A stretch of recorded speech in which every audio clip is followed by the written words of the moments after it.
Okay, I'm going to talk for a little bit about how to do MLA citation. Let me apologize right now. I know these videos are probably crazy boring to watch. I wish I were there, but I want to make sure you have this information because I don't want you guys to be struggling and drowning in these note cards. So MLA stands for Modern Language Association, and it's just a group of people, professory kind of people, who have made some rules about how we're going to consistently cite our sources and format our papers so that things look nice and professional. That's basically the concept of it. There are other ways of citing sources. There is the American Psychiatry Association, APA, I think that's what that stands for. There's Turabian, which is just the last name of a woman who created a style. When you go to college, your college will probably have a particular style, a particular way of citing things. It might be MLA. That's mostly what I used because I was an English major and that's what English majors use. But depending on the discipline, depending on the kind of schooling you are in, or the kind of school you attend, you may find that one professor wants things one way and one professor wants another, or there may be a standard across the school. So this is just one of the ways. There are other ways to do it. We do this because this is the traditional way that it is done in English classes, and also I like it because I think it's the easiest and simplest way, so it's so good to start with. So you're already familiar with the idea that when we have a quote, we have a parenthetical citation at the end that tells us where to find that information. So far, however, we've only used one source, so we did not have to provide any additional information because I didn't have to wonder, which book did this one come from? I knew that it was Julius Caesar or Much Ado About Nothing or Around the World in 80 Days. I didn't have to wonder. So now you're going to be using lots of sources, 8 at least, and so you will need to find a way to let your reader know which source. Just a page number is not super helpful to me if I know it's one of 12 different sources, not very narrow. So MLA wants you to make sure that you communicate the author and the page number where applicable in the flow of your writing. You can do that in the parentheses, so you can have a quotation or a paraphrase or a summary, and at the end of that in the parentheses, you're going to have not just the page number now, but the author's last name and the page number. That's one way to do it.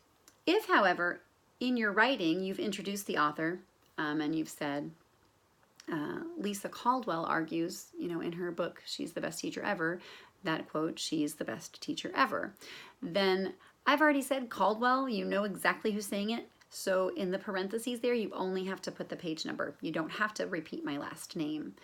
In the parentheses, you're only going to put my last name and the page number, no comma, and no first name unless you have two authors with the same last name. Then you would have to add their first name.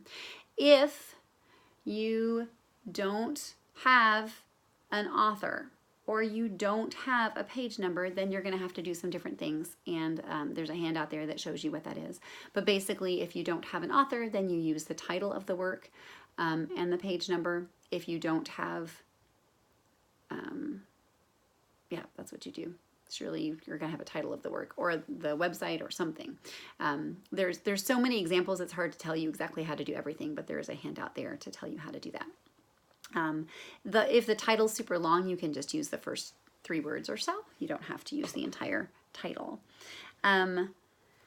So basic rule of thumb, the author's last name and the page number need to be attached to the quote in some way.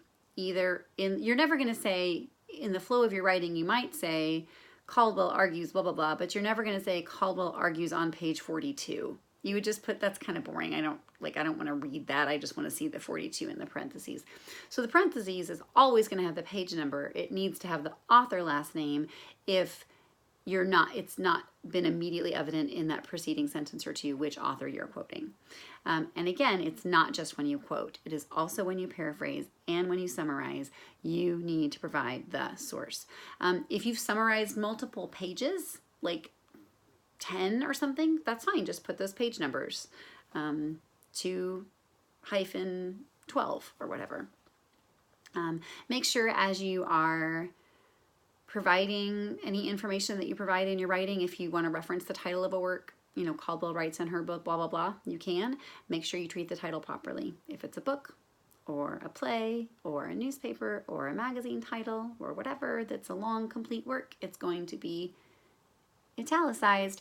And if it is a chapter in a book or a magazine article or a newspaper or journal article, it's going to be in quotations. And then make sure those are capitalized properly as well. Those are things that you can look for. So you guys are going to do great with this. This is a draft. So if you've got questions, that's fine. You can even in your Google Doc, and please do this in Google Doc so I'll be able to look at it and interact with it. You can make a comment if you're like, I didn't know how to handle this, Mrs. Caldwell. That's fine. Tell me. Draw attention to that so that we all know that we need to look at that and that you recognize you're not quite sure what you're doing, because that's okay. This is new. This whole thing is a learning process.